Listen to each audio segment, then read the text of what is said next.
오늘의 사연 시작합니다. 안녕하세요. 저는 20대 중반 남자입니다.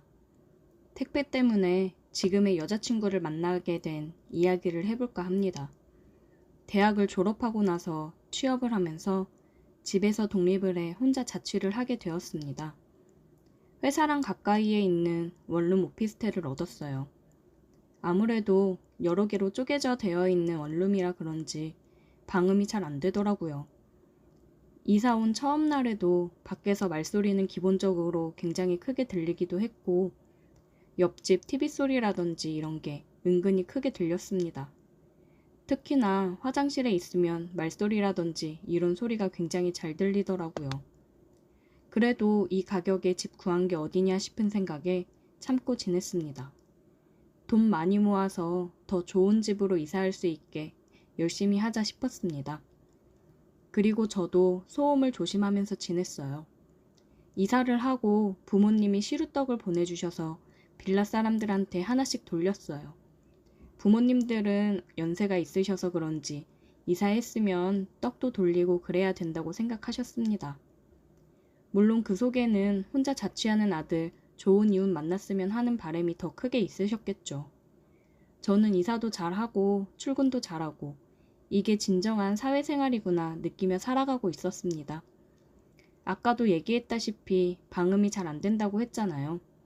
피곤해서 자려고 누워있는데 벽 너머로 끙끙 앓는 소리가 들리더라고요. 졸린데 이 소리가 자꾸 거슬려서 이게 무슨 소리인가 싶어서 귀를 벽 쪽에 더 가까이 대고 들어봤습니다. 아무리 봐도 누가 자꾸 끙끙 앓는 소리가 들리는 거예요. 옆집 사람이 혼자 사는데 아픈 건가 싶었어요. 옆집 사람은 아직 만나지 못했거든요. 다른 집은 떡 돌릴 때 다들 집에 있어서 얼굴 보며 인사하고 떡을 나눠줬는데 옆집은 만나지 못해서 문 앞에 걸어뒀었거든요. 그래서 혼자 사는 게 맞는지 알 수는 없었지만 앓는 소리에 저는 걱정이 되어서 10시 정도 되는 늦은 시간이었지만 혹시 몰라서 옆집 초인종을 눌렀습니다. 인기척이 없길래 진짜 무슨 일이라도 난 건가 싶어서 문을 두들겼어요. 저기요, 안에 계세요? 괜찮으세요? 한참 뒤에 얼굴이 발갛게 상기된 여자가 거친 숨을 몰아쉬며 나오더라고요. 아, 뭐예요? 아, 안녕하세요. 옆집인데요. 자꾸 끙끙 앓는 소리가 들려서 혹시 어디 아프신 건 아닌가 해서 걱정이 돼서요. 아니요. 그런 거 아니니까 신경 쓰지 마세요. 굉장히 귀찮다는 듯이 말을 하고 문을 닫아버리더라고요. 속으로는 뭐 저렇게 싸가지가 없나 싶었습니다. 기껏 걱정돼서 그런 건데 저렇게까지 매몰차게 굴 필요 있나 싶었어요. 늦은 시간에 초인종 누르고 문 두드린 게 기분이 나빴으면 본인이 시끄럽지 않게 조심했어야지라는 생각이 들었습니다. 옆집 여자의 첫인상은 그렇게 좋지는 않았습니다. 다음 날에도 퇴근을 하고서 화장실에서 씻고 있는데 또 끙끙 앓는 소리가 들리더라고요. 저 여자는 대체 뭘 하는데 매번 저렇게 끙끙 앓는 건가 싶었습니다. 집에서 운동을 하는 건가? 그렇다기엔 다른 쿵쿵거리는 소리는 안 들리는데 뭐지? 혼자 생각하면서 여자의 소리에 점점 더 귀를 기울이게 되더라고요. 뭔가 소리가 굉장히 야릇한 소리가 났습니다. 저는 설마 아니겠지? 라는 생각을 했어요. 저는 가끔씩 옆에서 들리는 소리에 저 혼자 상상의 나래를 펼치고는 했습니다. 그러다가 제 상상이 절대 혼자만의 상상이 아니라는 걸 알게 되었습니다. 아무래도 처음 자취를 하다 보니 필요한 물건들이 많게 되잖아요. 그래서 택배 올 일이 많았어요. 퇴근하고 갔더니 택배가 문 앞에 한가득 있었습니다.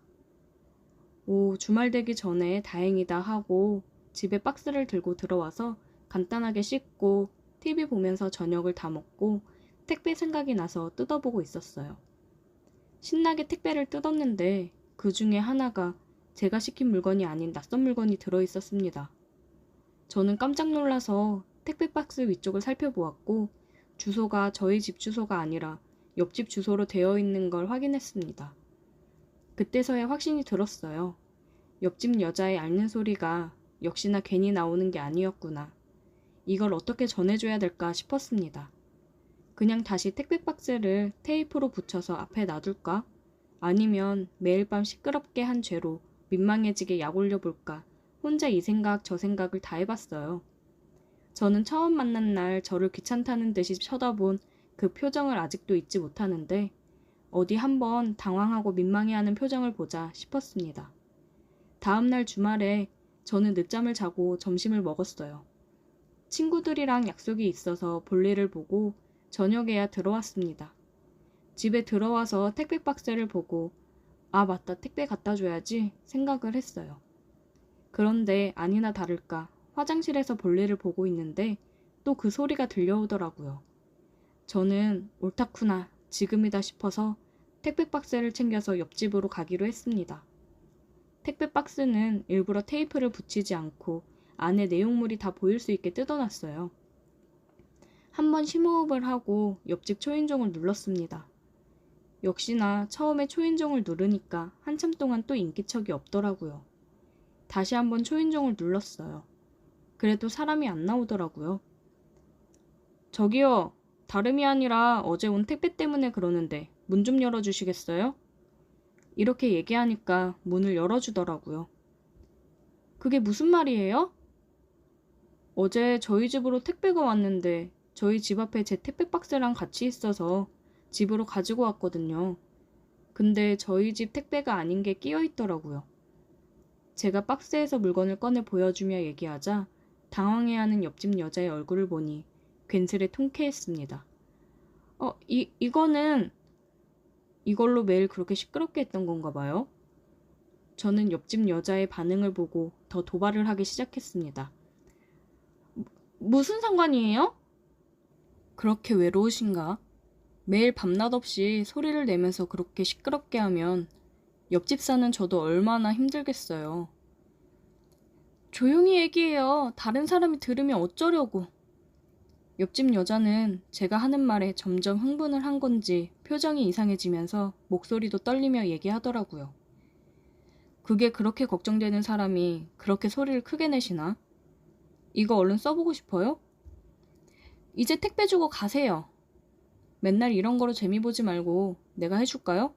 이거보다 더 잘해줄 수 있는데. 옆집 여자는 제가 하는 말에 이성의 끈을 놔버렸는지 저를 끌어당겨 문을 닫고 집으로 들어갔습니다. 해봐요 어디. 옆집 여자의 말을 끝으로 문 앞에서부터 키스를 하며 침대로 향했습니다. 항상 밤마다 들려오는 소리 때문에 열심히 상상만 하던 일이 실제로 일어나니 흥분이 되더라고요. 내가 내뱉은 말이 있으니 저거보다 내가 더 기분 좋게 해줘야겠다는 생각에 정말 여태 살면서 터득해온 모든 스킬을 발휘했습니다. 항상 벽 너머로 들려오는 소리보다 더 좋아하는 듯한 소리를 들어보니 뻑 같구나 생각이 들더군요. 근데 옆집 여자 스킬도 장난이 아니었어요. 그래서 저도 우주를 다녀온 기분이었습니다. 꽤 하네? 어때? 저거보단 내가 낫지? 어느새 우리는 반말을 하고 편해졌습니다. 가끔씩 서로의 초인종을 누르면 그게 신호라고 받아들여서 사랑을 나누고는 했습니다. 오늘 또 했어? 아니, 네가 있는데 뭐하러 해. 너 기다렸어. 내가 더 열심히 해야겠는데? 그렇게 종종 만나다 보니까 서로 취향도 비슷하고 잘 맞더라고요. 그래서 한번 만나보는 건 어떤지 제안을 했고 그렇게 사귀게 되었습니다. 이제 여자친구가 된 옆집 여자는 거의 저희 집에서 생활을 합니다. 퇴근하고 들어가면 바로 달려들어 매달려 키스를 하고는 해요. 그렇게 매일이 뜨겁고 불타오릅니다. 여자친구는 이제 계약이 거의 끝나가서 끝나고 나면 저희 집에서 같이 지낼 생각이에요. 만나게 된 계기가 조금 그렇기는 하지만 이왕 잘 맞아서 만나게 된 거, 만날 때까지는 서로 뜨겁게 사랑해주고 만나보려 합니다. 이제 여자친구는 그걸 찾지 않게 되었어요. 그 대신 더 좋은 걸로 제가 기분 좋게 해주니까요. 항상 기분이 좋아 야릇해지는 그녀의 표정을 보면 저도 너무 좋습니다. 다들 뜨겁게 사랑하세요. 오늘의 사연 여기까지입니다. 오늘도 들어주셔서 감사해요. 구독, 좋아요, 알림 설정 부탁드려요.